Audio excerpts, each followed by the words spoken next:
This is a TalkStation original podcast.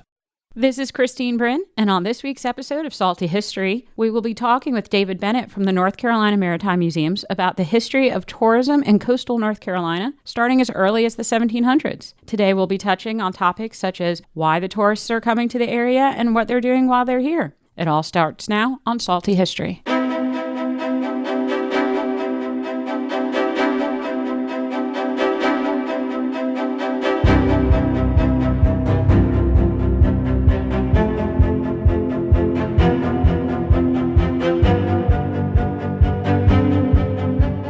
Hello, my name is Christine Brin, and I am the Associate Curator of Education at the North Carolina Maritime Museum in Beaufort.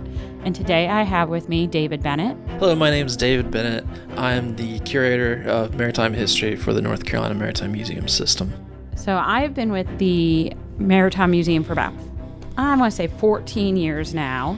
And since graduating from college in 2007, I've been with a variety of different sites that cater to tourism, including Plymouth Plantation up in Massachusetts and down here at the museum, which definitely caters to a lot of tourists. And I've got to admit that I've spent most of my life also occasionally being a tourist as well, which I think gives me a lot of vested interest in the history of tourism. You have a lot of experience working at sites that cater to tourists too. Yep, spent my whole career in museums so far. Yes, I would say you were in Virginia at the, I can't remember the name of the site that you're at in Virginia. So the Virginia War Museum. The Virginia War Museum. You've been with us for quite a while. Yep. On a couple of in a couple different hats. Third time yes. working for the Maritime Museum. And then you've been a tourist on occasion too. Yep. We both have a lot of experience and interest in the tourism industry. And you do a great presentation, have done a lot of research into specifically North Carolina tourism and the history. North Carolina coastal tourism, mostly in the 19th century and right around sort of the turn of the century. One of the things that I found intriguing in your research was the discussions on why people have been coming to the coast and what they were doing when they were visiting. It's interesting the parallels between this early tourism and today's tourism. Yeah, the things that people do today and the things that people did in the 19th century are really similar. They're just sort of did things in different ways, but the why is probably the biggest difference. A lot of difference, but a lot of similarity. Because I think when you and I were talking previously, we were saying coming to the coast can be good for your health, a real come for our health. Mm-hmm. Today, we're coming more as a mental health situation where it's a calming scenario. Yeah, you're trying to get away from work, you're trying to get away from the city. Mm-hmm, take a break. Yep. I would say I live at the beach, and I still use the beach as my mental health break. But in the 19th century, early 20th century, we see them coming for different health-related reasons. Yeah, because malaria was a huge problem in North Carolina. Which I joke that, because obviously we don't have mosquitoes here at the coast, so we wouldn't have had a malaria problem, but yeah, well, we know today. There's plenty of mosquitoes and all sorts of bugs here on the coast, but people thought in the 19th century, they didn't realize that mosquitoes were necessarily the vector for malaria. They thought it was bad air. So just sort of like swamp gas. You said malaria literally means bad air, right? Yeah, yeah. And so people thought things like swamp gas was making them sick. They thought that sort of any sort of bad smell was a signal of something that wasn't good for you and that was potentially making you sick. A lot of that was really prevalent during the summer, and people were getting really sick during the summer, so they thought that they could escape to the beach to avoid the sickness because, you have this nice sea breeze, there's lots of fresh air, and then salt water is good for healing. And honestly, if you've got to be sick, you'd rather be sick at the beach. Yeah. Nicer place. And like you said, they didn't know the mosquitoes were the vector. Yeah. So they did genuinely think they were escaping that. Yeah, they thought they were escaping the bad air. Mm-hmm. Which they were to some extent. I mean, the air out here does feel fresher. Yeah, but there's plenty of mosquitoes on like Ocracoke and, here. And I believe there's studies that do show that salt water is good for the body. It's good for cleaning out stuff. So in general, they would have felt a little bit of an improvement, especially to their mental health. And then you have this great quote that you feature in your presentation about coastal tourism, about a hotel in Ocracoke back in 1795 from Jonathan Price. He's promoting one of the hotels and coming to visit the area, saying this is a healthy spot. This healthy spot is in autumn the resort of many of the inhabitants of Maine. One of its original proprietors, who has attained his 90th year, still resides on it and does not appear to feel any of the infirmities of age. I don't think there's a hotel out on Ocracoke during the period, but people were probably renting houses. Okay. Like if you look at a lot of those sort of coastal communities like Beaufort during sort of the early periods, they're primarily renting out houses. Okay, until, so I like, misspoke later on in that the one. until like in the 19th century, you really start to see the rise of hotels and hotel resorts. So this quote's more to do with promoting the area, not and coming to visit and saying, like, look, it is a healthy place to come visit. Look at the locals. They're reaching their 90th year. Yeah, it's mostly saying, this is a healthy spot on the coast. Mm-hmm. So we got the why, includes health, escaping malaria, though they weren't truly escaping it, which is not terribly different from what we're doing today for our health reasons. What other reasons were they coming to the coast? The health is the big reason that people were coming out, but there's also a social and recreational aspect too, because you're not just going to leave home, move to the coast for the whole summer. It's not like they're coming out here for a weekend or a week. It was a whole summer that they would be here and, go back home in September. And so you got to find things to do to keep yourself occupied. Was it a sign of status to be able to afford to come out for a full vacation? By the time that hotel resorts were taken off, yeah.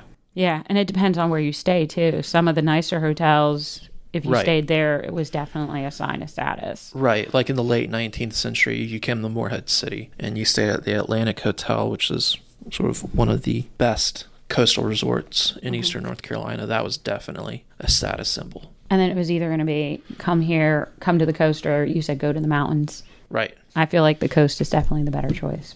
It's my personal preference.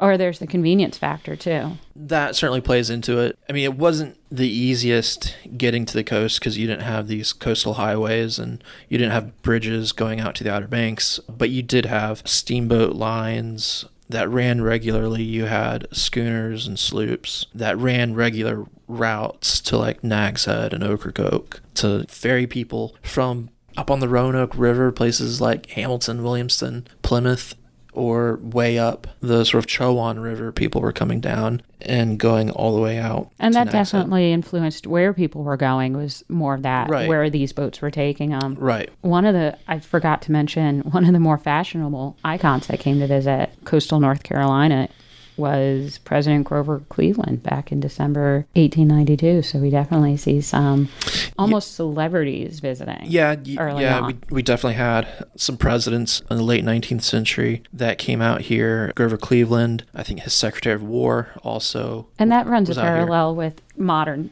tourism as well, because we see quite a few celebrities. I mean, every spring we hear about Michael Jordan coming to visit our area. Yeah.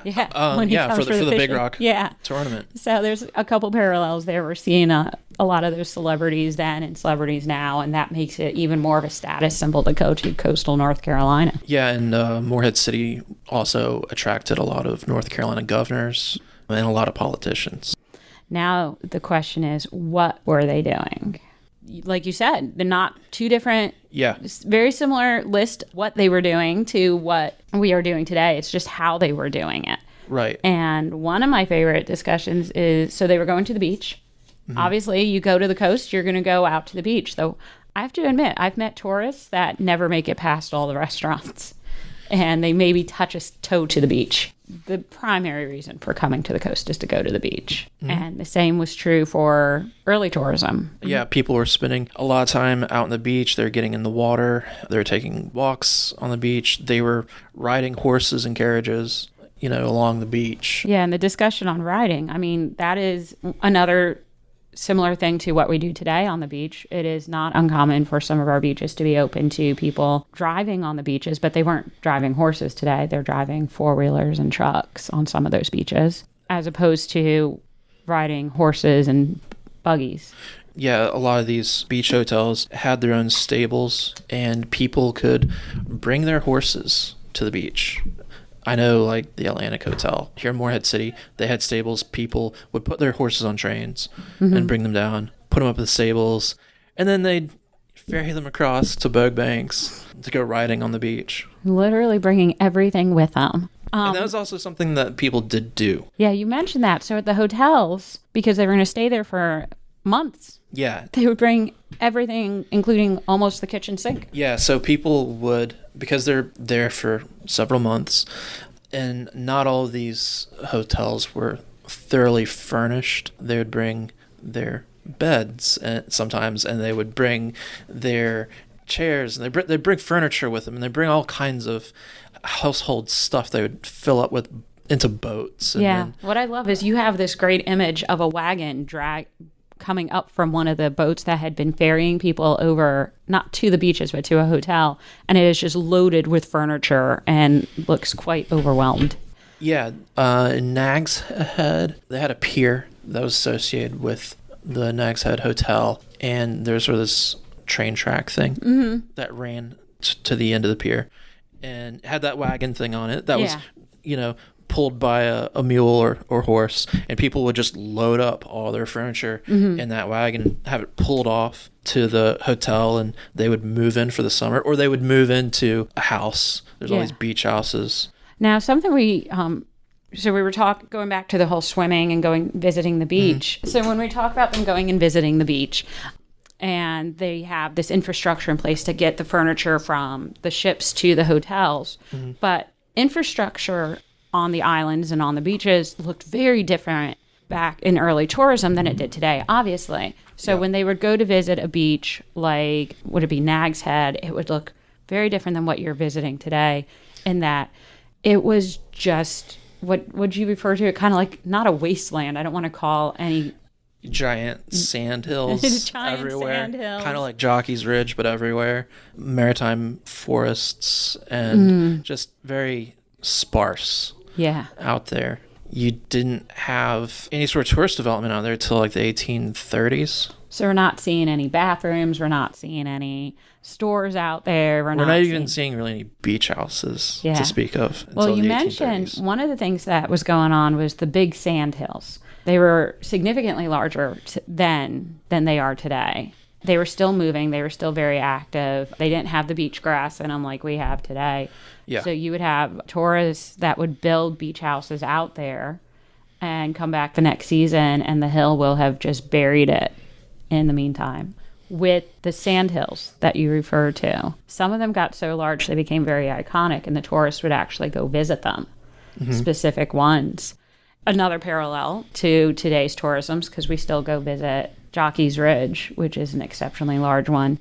But one that I wanted to mention is you talk about a sand hill called Engagement Hill. Yeah, Engagement Hill was one of the large sand hills over by Nag's Head. You had young men and women who'd climb to the top of it, and the young guy would propose to the young woman, and sometimes she said yes, and sometimes she said no, but it was very public. Very public. Well, I saw that it got its reputation for being the place to go get engaged, because in 1857, interestingly, you would think that it got its reputation because there was a successful engagement at the top of the hill. But there was a disappointing proposal. Oh, yeah, it generated lots of gossip because it's very public. Everyone's like when two young people start to climb the hill, like everyone's taking notice and they're watching and they start gossiping. Usually if it's a happy engagement, if it all works out, both the young guy and woman just come walking back down together, and they're all happy and excited. Sometimes that doesn't happen, and sometimes one of them is walking down by themselves. And that's what happened in this 1857 proposal. The guy was very much rejected, and everybody witnessed his probably one of the worst days that he'd had. Yeah, as a young man, and then there's lots of juicy gossip about that as well. And that stemmed that reputation for this engagement hill, which I thought was interesting. That why would anybody want to try proposing where it has a reputation for this guy getting rejected? But well, I mean, I think it was famous for being like just a popular spot. And it became it definitely. And I loved, you had a very sappy quote that went with it, where there was a newspaper that wrote about it, and he very much like lays it on, going, sacred to Cupid. Oh, could those mute sands a tale unfold? What words they'll tell of love that breathes and thoughts that burn. Yeah, he really laid it on heavy on that one. They tend to do that back then. Mm-hmm.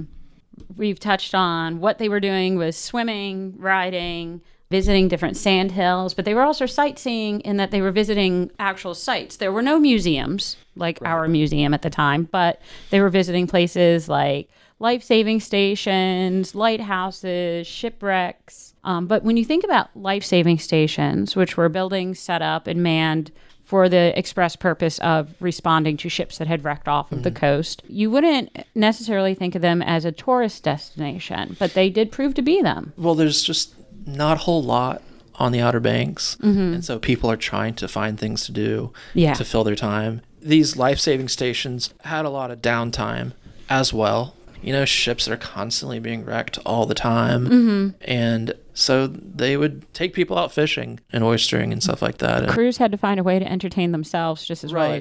And the tourists were very entertaining, I imagine. And so they just kind of entertained each other. And then also, you know, the life-saving stations are having to do drills, and they're constantly training with the surf boats and the breeches buoys and all this sort of equipment that would have been sort of novel for the tourists. And so they would have been able to watch that. Today we still watch reenactment of drills at life-saving stations. So I could see where the appeal is, because we still have it. We're still interested today. You mentioned shipwrecks, so they would go visit shipwrecks. Tourists still do that today on the Outer Banks and, you know, core banks. And they would find these wrecks, and then they would start breaking things off of them and taking souvenirs. pieces of these shipwrecks home as souvenirs. Unfortunately, tourists still do that today. Yeah. I mean, you take a shell off the beach. Why wouldn't you take a piece of wood off of a shipwreck? Well, because we know better today. Yes. Well, I do not encourage anybody to take pieces of our shipwrecks. It's federal property. Yes. So. But there was one shipwreck that was very popular with visitors in the late 1800s, because there was a ship that wrecked off of the off the coast. It was, I want to say it right, the Huron. The Huron. Huron. In 1877, it wrecked, and it became a very popular spot for tourists to visit because it wasn't too far from the hotel at Nag's Head. So it was something that the tourists could easily access. But also, shortly after it wrecked, divers were actively salvaging parts of that wreck. Right, yeah. So, and that was a submerged wreck. You know, a lot of the wrecks that we were talking about were ones that were beached. But yeah, this one was submerged. And with the salvage operations going on at the time, they were using explosives. Dynamite, yes. Yeah. You know, these plumes of water going up into the air. Yeah, it was all very dramatic, very exciting. And it had to be kind of like with the life-saving service, where they were enjoying watching the drills and seeing all this equipment that they may not have normally been familiar with. Same with the divers and the salvagers. They're seeing a lot of equipment, because specifically what they were trying to salvage were cannons and machinery. So that would have been coming up on the beach as they were salvaging it, which is stuff that most of the tourists would not have been familiar with as well. Just like any modern wreck site, when we're recovering artifacts from those wreck sites, modern Greece, which is a wreck that was recovered down in the Wilmington area. Yeah. People are always taking an interest in those artifacts that have come up from there. So we see, well, I mean, we have 3 museums with artifacts from shipwrecks, so there's definitely a modern interest in that. So shipwrecks, they're visiting lighthouses too. Not so much Cape Hatteras, because there's not much development out there as far as tourism. Yeah, that's too far south. And maybe not Cape Lookout. You did have Cape Lookout, yes. Cape Lookout was definitely a popular spot. Now, were they climbing the lighthouses or just going and visiting them? I know for Cape Lookout, they're climbing them for sure. Okay, so they're going out to visit them, similar to what we're seeing modern tourism do as well. So another parallel right there. So they're swimming, they're riding, they're visiting different sites like lighthouses, they're exploring, they're getting engaged. And this touches on the socializing going on the coast as well, where we're seeing as the hotels become more prominent. You said they started popping up along the coast in the late...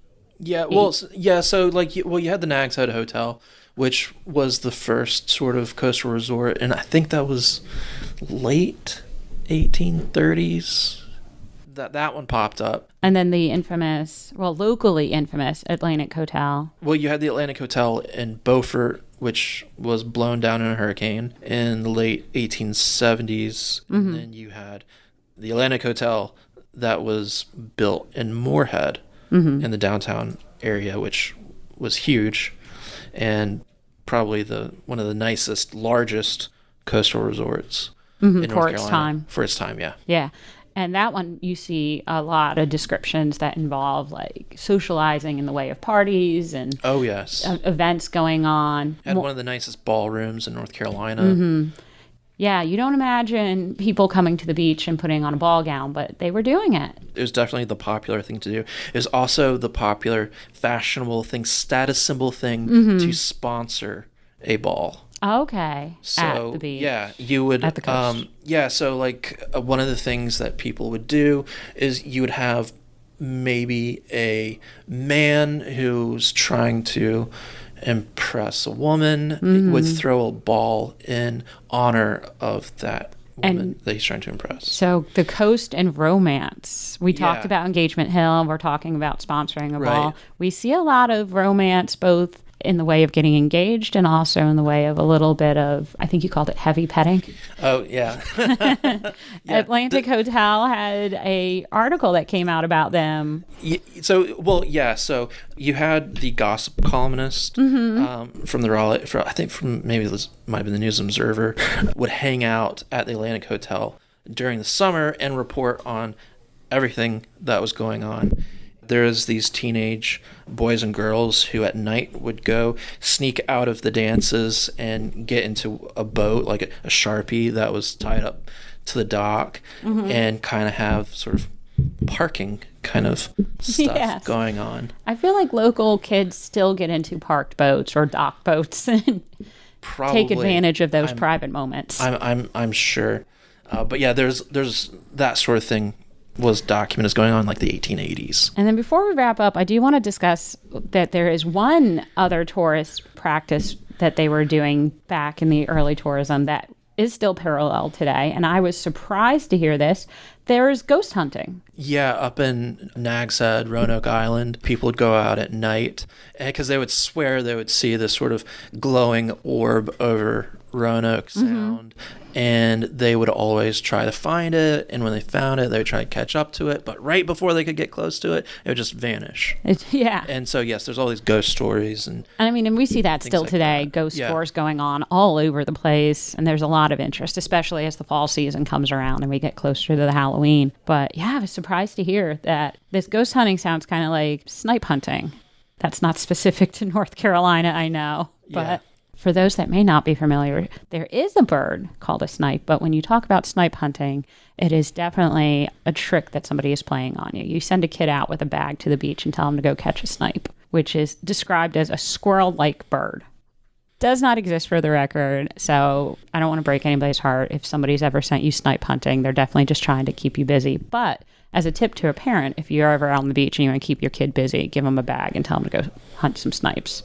Actually, I found out that snipe hunting has been going on since the 1840s. They might have been doing that the same when they were first coming to the coast as well. Maybe. Yeah. So in review, we see a lot, like you said at the beginning, best quote I had the whole time was early tourism. We see them, it's not they were doing, what they were doing and why they were coming wasn't very different. It was just how they were doing it. They were coming for many of the same reasons, for health reasons, even though they were looking more to escape malaria and for physical health benefits, and we're looking more for those mental health benefits. They're coming down to socialize and to go to the beach and go swimming and such, same things as us, go riding on the beach. Interestingly, going ghost hunting. And we're doing the same thing today. And hunting and fishing and boating. Oh, yeah. We didn't even touch on the hunting and the fishing and the boating. Yeah, all the same stuff. Yes, just looked a little different. I'm interested to hear what everybody that's been listening, what do you think makes coastal North Carolina such an attractive vacation destination? We touched on some of the things that have historically made it an attractive destination, but I'm interested to hear, is it the history? Is it the beaches? Is it the shopping? I want to know what brings you to the beach, what brings you to the coast, and why do you think it's so attractive to tourism and continues to be? Comment on this podcast or the museum's social media to let me know. Once again, we are here from the North Carolina Maritime Museum, and our website is ncmaritimemuseums.com. And until next time, we wish you fair winds and following sea.